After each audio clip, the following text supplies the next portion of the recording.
விடுதலை பட வாத்தியார் யாரு அப்படின்னு தேடினப்பதான் உண்மையான வாத்தியார் யார் அப்படிங்கறதும் சில பேரால கவனிக்கப்பட்டுச்சு. மக்களுக்காக வாழணும்னு ஆசைப்பட்டு மக்களுக்காக பல உதவிகளை செஞ்சு மக்கள் கிட்ட தான் யார் அப்படிங்கறத காட்டிக்காததுனாலேயே மக்களாலேயே அடிச்சு கொல்லப்பட்டவர் தான் பொன்பரப்பி தமிழரசன். அரியலூர் மாவட்டம் பொன்பரப்பி அஞ்சல்ல வாழ்ந்தவர். இவருடைய சொந்த ஊரு கடலூர் மாவட்டம் மதகளிர் மாணிக்கம் அப்படிங்கிற கிராமம் தான். துரைசாமி பதுசி அம்மாளுக்கு பிறந்தவர் 1945 பிறந்திருக்காரு. இவருக்கு ஒரு தங்கையும் உண்டு. இளம் வயதிலேயே இவருக்கு பொது உடைமை கருத்துல அதிகமான நாட்டம் வந்துச்சு. பள்ளி பருவத்திலேயே அரசியலை பத்தியும் கொஞ்சம் கொஞ்சமா தெரிஞ்சுக்கவும் ஆரம்பிச்சிருக்காரு. 1969 இந்திய கம்யூனிஸ்ட் கட்சி மார்க்சிஸ்ட் லெனினிஸ்டோட மாபெரும் போராளி இவர்தான். கோவையில் இருக்கக்கூடிய அரசு கல்லூரியில பொறியியல் கல்வி படிச்சுட்டு இருந்தாரு.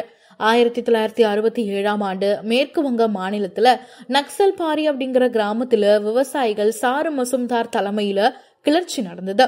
நிலப்பிரபுக்களுடைய ரத்தத்துல கை நனைக்கிறது அப்படிங்கிற மசும்தாருடைய கொள்கைய நனபாக்குற பொருட்டு அவங்களுடைய கல்வியையும் எதிர்காலத்தையும் துறந்து எண்ணிலடங்கா இளைஞர்கள் எழுச்சியோடு போராட்ட களம் புகுந்தாங்க. அவங்களுடைய அறைகூவலை ஏற்றுதான் தன்னுடைய படிப்பை கைவிட்டு கோவை பொறியியல் கல்லூரியில மாணவரா இருந்த தமிழரசனும் தன்னுடைய படிப்பை விட்டுட்டு போராட்ட களத்துல இணைத்துக்கிட்டாரு. அதுக்கப்புறம்தான் அவருடைய அரசியல் வாழ்வும் மக்களுக்காக ஏதாவது செய்யணும் அப்படிங்கிற கொள்கையும் அதிகமாகிட்டே போனுச்சு. மிசா காலகட்டத்துல 1975 அரியலூர் பேருந்து நிலையத்துல வச்சு தோழர் தமிழரசன் அரசியல் கைதியா கைது செய்யப்பட்டு திருச்சி மத்திய சிறையில அடைக்கப்பட்டாரு. அங்க ஏற்கனவே புலவர் கலியபெருமாள் அது மாதிரியான பலரோட இணைந்து சிறையிலிருந்து தப்பிக்கவும் முயன்று பார்த்தாரு.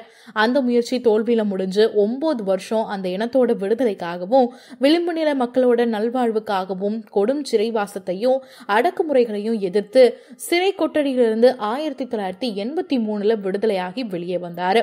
கலியபெருமாள், தோழர் தமிழரசன் போன்றவர்கள் தான் தேசிய இனங்களுடைய விடுதலை குறித்து கலந்து ஆலோசிச்சாங்க. இதுக்கப்புறமா இந்திய பொது உடைமை கட்சியோட கருத்து முரண்பாடு கொஞ்சம் கொஞ்சமா வர ஆரம்பிச்சது. கருத்தை கட்சியோட தலைமை நிர்வாகிகள் ஏத்துக்காம நிராகரிக்க ஆரம்பிச்சாங்க. அதோட விளைவா கருத்து வேறுபாடு ஏற்பட்டு கட்சியிலிருந்து இவங்க மூவரையுமே வெளியேற்றினாங்க. கட்சியிலிருந்து வெளிவந்த மூவரும் தோழர் சுந்தரம் தலைமையில தமிழ்நாடு மார்க்சிய லெனினிய பொது உடைமை கட்சியை தொடங்கினாங்க. அதோடைய ஆயுத பிரிவாதான் அந்த கட்சியோட நிறுவனர்கள்ல ஒருத்தரும் பொதுச் செயலாளராகவும் இருந்த தோழர் தமிழரசனை தலைமை தளபதியா கொண்டு தமிழ்நாடு விடுதலை படை அப்படிங்கிற படைய கட்டி எழுப்புனாங்க.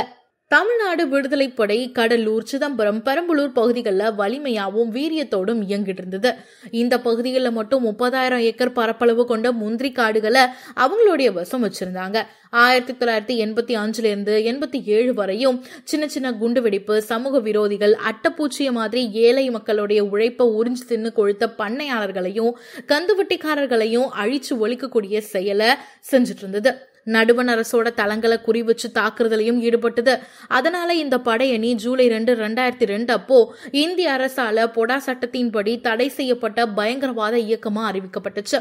அதுக்கு பின்னமா தமிழர் விடுதலை இயக்கம் அப்படிங்கிற பெயர்ல செயல்படவும் தொடங்கினது.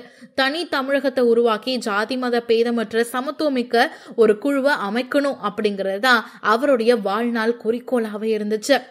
அவரு எங்கெங்கெல்லாம் பணத்தெல்லாம் எடுக்கிறாரோ அந்த பொருளை வறுமையில இருக்கக்கூடிய மக்களுக்கு கொடுத்து மகிழ்ந்தாரு. மக்களை தமிழரசன் ரொம்பவுமே நேசிக்க ஆரம்பிச்சாங்க. மக்களுக்காக வாழ்றதுதான் அவருடைய வாழ்க்கையோட உயர்ந்த லட்சியமாவே இருந்துச்சு. அவருடைய புரட்சிகர நடவடிக்கைகளுக்கும் வேறு சில திட்டங்களுக்காகவும் பணம் தேவைப்பட்ட காரணத்தினால பொன்பரப்பியில் இருக்கக்கூடிய வைப்பகம் ஒன்றுல கொள்ளையிடுவதற்காக தோழர் தமிழரசன் உள்ளிட்ட 5 இளைஞர்கள் கொண்ட குழுவினர் திட்டமிட்டாங்க. இந்த செய்தியை அறிந்த தமிழக உளவுத்துறை 1987 செப்டம்பர் 1 தோழர் தமிழரசனும் அவருடைய தோழர்களும் எங்க இருந்தாங்களோ அங்கிருந்து பணத்தை கைப்பற்றின போது மாறு வேடத்துல சாதாரண உடையில பொதுமக்களோட கலந்திருந்து காவல்துறையினர் தாக்குதலுக்கு ஆளாகினாங்க. அப்போ மக்களும் சேர்ந்து அவரை அடிக்கவும் ஆரம்பிச்சாங்க. கையில இயந்திர துப்பாக்கியும் வெடிகுண்டும் வச்சிருந்த நிலையிலையும் அவரு பக்கத்துல இருக்கிறது பொதுமக்கள், அவங்கள தாக்குறாங்க அப்படின்னா கண்டிப்பா நம்ம அதை உபயோகிக்க கூடாது அப்படின்னு துப்பாக்கி சூட நடத்தாம விட்டுட்டாங்க. அதன் காரணமா அவரும் அவருடைய சக தோழர்களும் காவல்துறையோட திட்டமிட்ட நயவஞ்சக சூழ்ச்சி வலையில சிக்கி அடிச்சே கொல்லப்பட்டாங்க. ரத்தமும் சதையுமா இன்னைக்கு அவர் நம்மோட இல்ல அப்படின்னாலும் இந்த இனமே பின்தொடரக்கூடிய மாபெரும் புரட்சிகர தலைவனா உருவெடுப்பார் அப்படின்னு பலரும் அவரை பத்தி சொல்வதுண்டு. என்னுடைய நாட்டு மக்கள் பட்டினியாலையும் வறுமையாலையும் வாடும்போது அதை பார்த்துக்கிட்டு நான் மட்டும் எப்படி வசதியா வாழ முடியும் அப்படின்னு அவர் நினைச்சதாலதான் இன்னைக்கு எல்லாருடைய மனசுலயும் வாழ்ந்துட்டு இருக்காருன்னு அவரை பத்தின செய்திகளை பல இடங்கள்ல பார்க்க முடியுது. இவர் நிறைய மக்களுக்கு நல்லது செஞ்சிருந்தாலும் மக்களுக்கு இவர் யாரு அப்படின்னு காட்டிக்காததுனாலேயே மக்களாலேயே அடிச்சு கொல்லப்பட்டவர் தான் தமிழரசன். இவரை பத்தி நீங்க என்ன நினைக்கிறீங்க அப்படிங்கறத மறக்காம ஷேர் பண்ணிக்கோங்க.